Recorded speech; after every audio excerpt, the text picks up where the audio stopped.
Hey guys, girls, never in between, get ready with me to go to a meeting at my son's school. But that's not what I'm going to talk about because I don't want to his business. My plan instead, while I get ready, do my makeup, I'm going to talk about something people have been asking about. They want to know why I claim to be disabled, why I claim I need to use a wheelchair. So this video is going to be me doing my makeup while I tell you guys about my lovely medical conditions, one of which I have tattooed on me. Don't know if you can see that. EDS is Ehlers-Danlos syndrome, and we call ourselves zebras. So I got the zebra. Right, 1 second. Boom. First, I am going to do just a bit of moisturiser. I know everyone always says about putting some cream on, and usually I do, but we are having the cloudiest weather in the UK at the moment. Anyway, that's boring.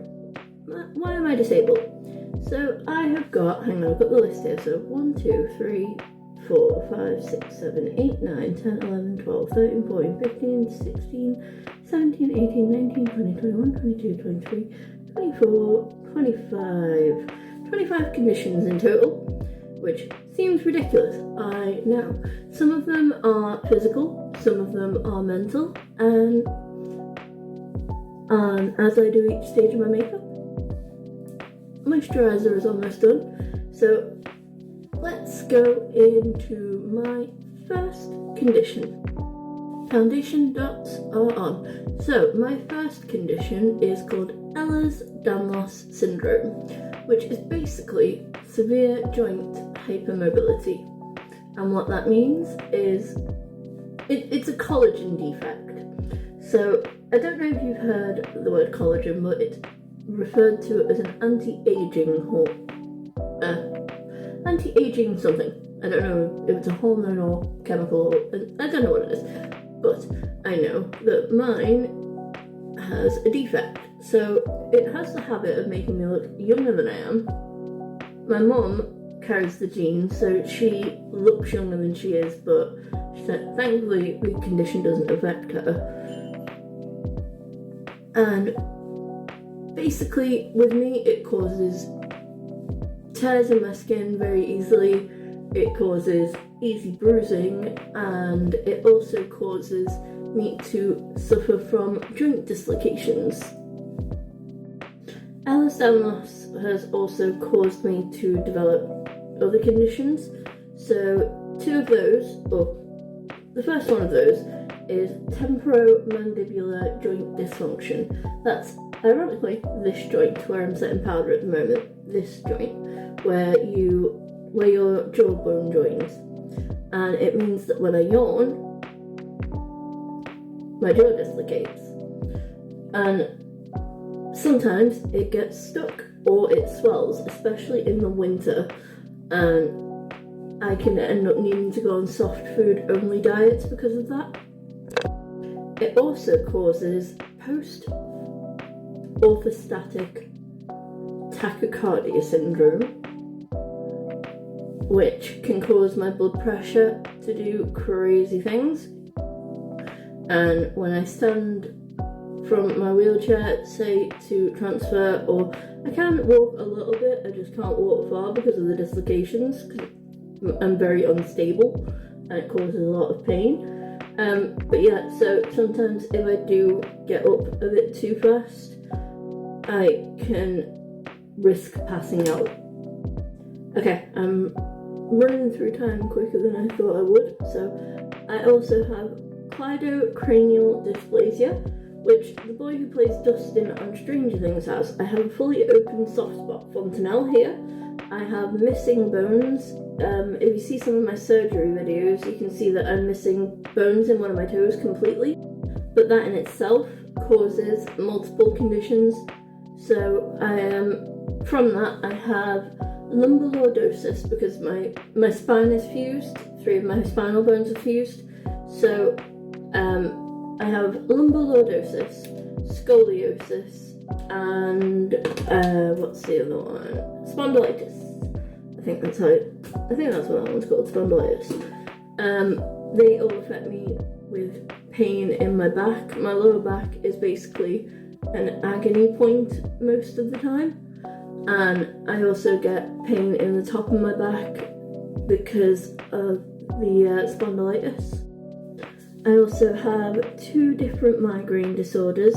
I have transient migraine disorder, and I suffer from what are called hemiplegic migraines.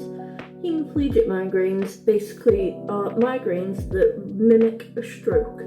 So they have the characteristics of a stroke. So every time I have one, I have to get rushed into the hospital and relearn how to move.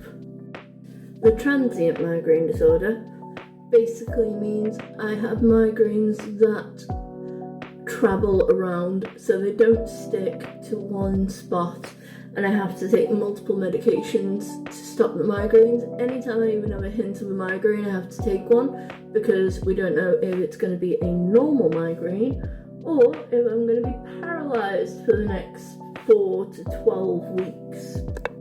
Okay, quick fire round because we're running out of time. So we have got pernicious anemia, B12 deficiency, because I don't have intrinsic factors, so cannot take B12 out of food. Have to have injections every month.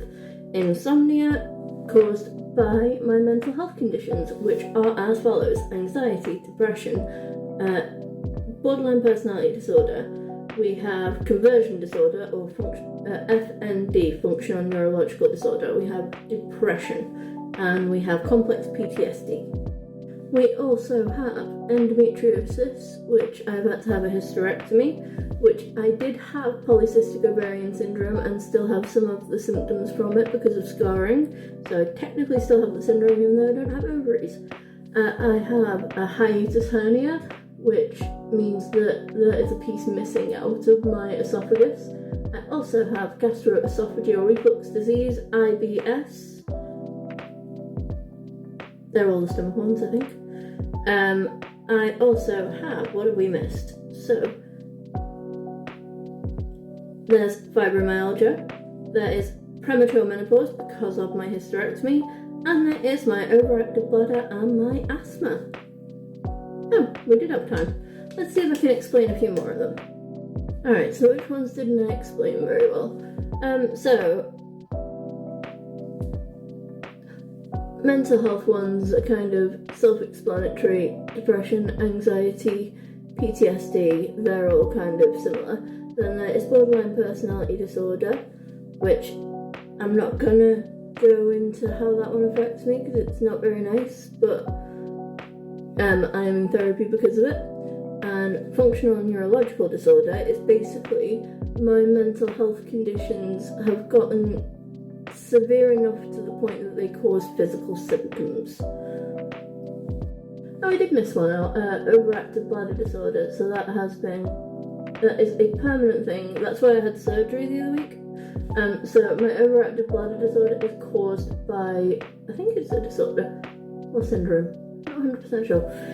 Anyway, it was caused by damage done when I had my hysterectomy. I had that done at the age of 28 because of my severe endometriosis.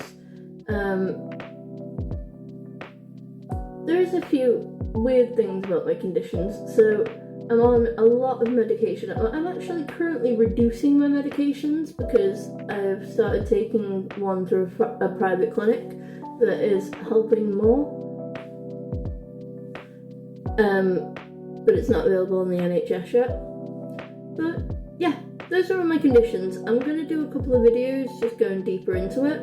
But to sum up, pain bad, life still good, wheelchair needed, lady disabled. Make sense? And to people who are wondering, yes, I can't work. I can't find a job that is willing to let me take as many sick hours as I do and still be happy to employ me. And so, of course, I claim benefits. I'm one of the people who deserves them and I used to pay into them.